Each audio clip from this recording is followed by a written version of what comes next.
जनहित के कई मुद्दों को आधार बनाकर राज्य सरकार के खिलाफ पूर्व मुख्यमंत्री हरीश रावत मौन व्रत पर बैठे थे। मौन व्रत के बाद पूर्व मुख्यमंत्री हरीश रावत ने धामी सरकार को लेकर क्या कुछ कहा, इस मुद्दे पर बात की है हमारे ब्यूरो चीफ राव शफात अली ने।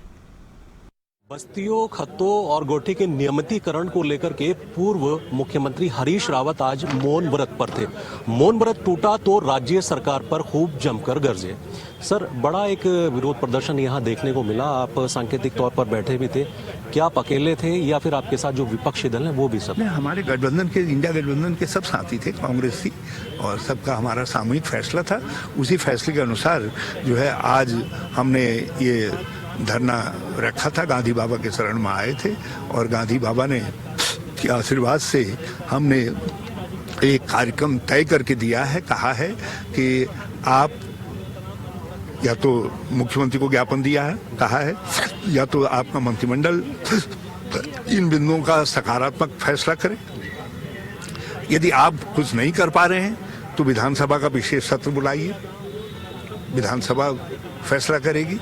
और यदि विशेष सत्र भी नहीं बुलाओगे, ये भी नहीं करोगे, तो फिर 1 मई से हम संघर्ष का नए सिरे से बिगुल बजाएंगे और उसके लिए इंडिया गठबंधन के साथ ही बैठ करके कार्यक्रम रूपरेखा तैयार करें। एक सर, आपने कहा था कि आपकी सरकार ने इस तरह की नियमावली बनाई थी कि उनको मालिकाना हक दिया जाए, लेकिन ये सरकार नहीं चाहती।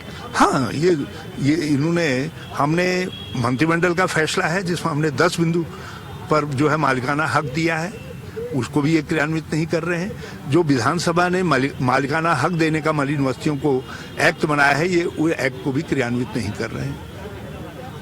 या तो उन्हीं को क्रियान्वित कर दें और या आप हमारे उसको कांग्रेस के स्टैम्प को नहीं करना चाहते हैं तो कानून तो है ना। आप हमारे विधानसभा के एक्ट को आप ऑर्डिनेंस से कैसे ब्लॉक करने का काम कर रहे हैं? उसका विकल्प ऑर्डिनेंस कैसे हो सकता है?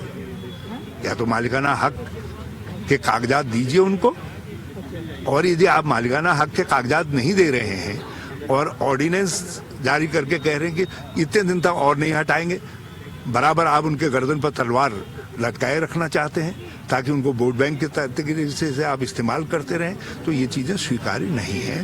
क्योंकि विधानसभा के एक्ट के ऊपर ऑर्डिनेंस गवर्नर का लागू नहीं हो, वो प्रोसीड नहीं कर सकता है। और उसी तरीके से हमारे मंत्रिमंडल का जो फैसला है, या तो आप उन 10 बिंदुओं को रद्द करिए, धामी मंत्रिमंडल उसको रद्द करे, और जब तक उसको रद्द नहीं कर रहा है तो मंत्रिमंडल का फैसला तो प्रभावी है अभी तक। तो आप कैसे जो है इनको उजाड़ने का काम कर रहे हैं जिनको हमने मालिकाना हक दे दिया है। सर, क्या उम्मीद करते हैं आपके मौन व्रत के बाद निकली आवाज सरकार तक पहुंचेगी और आगे किस तरह का स्टैंड? एक सामूहिक संघर्ष हम जोड़ रहे हैं और हमें उम्मीद है कि जितने लोग प्रभावित लोग हैं ये सब एक झंडे के नीचे आएंगे और इस लड़ाई को निर्णायक मोड़ तक आगे ले चलेंगे। हम कटिबद्ध हैं उसके लिए। शुक्रिया बात करने के लिए। तो पूर्व मुख्यमंत्री हरीश रावत आज मौन व्रत पर बैठे थे, राज्य सरकार को कई मुद्दों पर घेरा और कहा कि अगर मांगे नहीं मानी जाती तो आंदोलन को और बड़ा किया जाएगा। कैमरा सहयोगी मोनू राजपूत के साथ मैं राव शफात अली, खबरें अभी तक देहरादून।